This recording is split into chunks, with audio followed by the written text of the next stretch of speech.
There's so much of a desire to rip up red tape, which remains an enduring obstacle in particularly the UK, despite frequent promises to get rid of it. Keir Starmer's recent pledge echoes a familiar refrain from David Cameron back in the day. Yet such promises have historically fallen flat. In fact, from 2010 to 2019, an additional £35 billion worth of regulatory costs were imposed, as estimated by the Centre for Policy Studies. One in, out rules, one in, one out rules, designed to offset new regulations by cutting old ones, devolved into their own bureaucratic quagmires.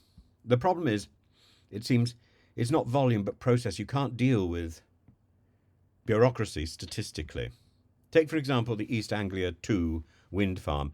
Awarded seabed rights during Gordon Brown's tenure, it took 14 years to clear bureaucratic hurdles before it actually started functioning. Delays due to concerns over bird populations and community objections regarding onshore grid infrastructure represent the sluggishness of UK regulatory frameworks. Mismanagement, a lack of foresight, and poor communication compound the problem. But it's hardly unique to Britain. Let's compare. Greece is a country I lived in for about 10 years. It has a notorious reputation for bureaucratic complexity. I believe it's got better, but it's worsened by antiquated legal frameworks, and business permits, tax compliance, building regulations have often become ordeals. I remember when I tried to register as self-employed, I ended up in tears after 2 weeks. The labyrinthine process for something as simple as opening a cafe could take a year, requiring permits from multiple ministries. And during the financial crisis, this bureaucratic dysfunction came under harsh scrutiny as it exacerbated Greece's economic woes. Germany, despite its famed efficiency, has its own bureaucratic nightmares.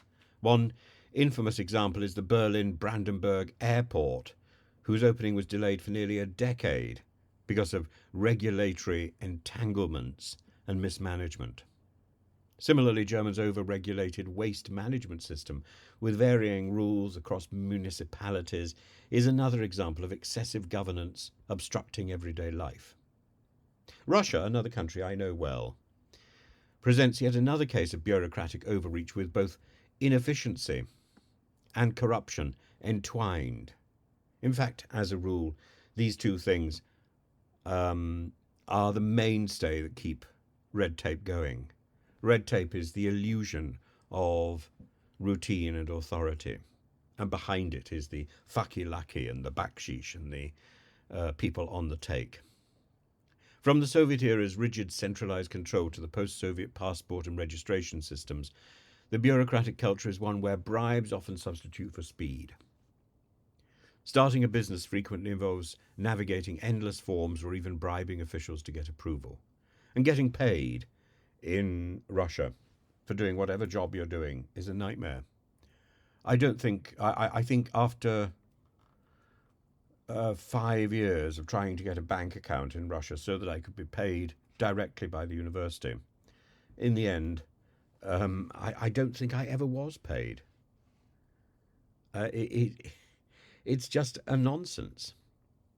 Thankfully, under Russian conditions, under Russian systems, one retains the title, which one doesn't in the UK. And more than that, I have never resigned, nor have I, as far as I know, been fired. But who knows? Who knows what will happen in the future?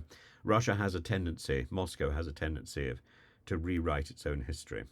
But yeah, it was a great struggle, and without having lived in Greece, I would never have understood Russia. Without having lived in Germany, I would never have understood Greece. But it's not a system I want to go through again, and I find so much that's happening in the UK at the moment mirrors the red tape of Russia, Greece, and Germany, without even any of the production.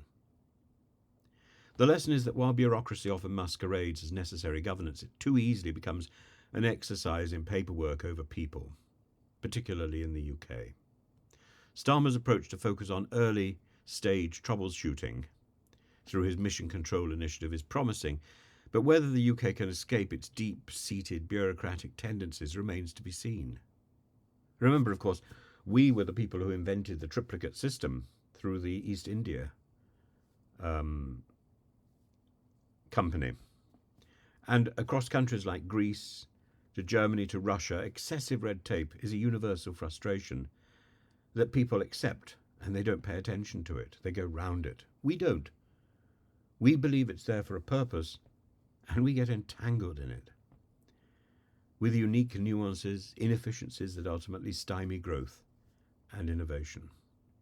And the people from Europe look on at us and think, well, don't you know how to handle red tape? It's easy. Alexander the Great had a method for it. He just took his sword to all that red tape and sliced this huge knot of cords. That is red tape. You have to slice through it because you can't follow it. The common thread is clear, so to speak. Simplifying regulation is not simply about cutting back, it's about making the process work. Simplifying, clarifying, and ensuring that the rules are there for a purpose, not for their own purpose.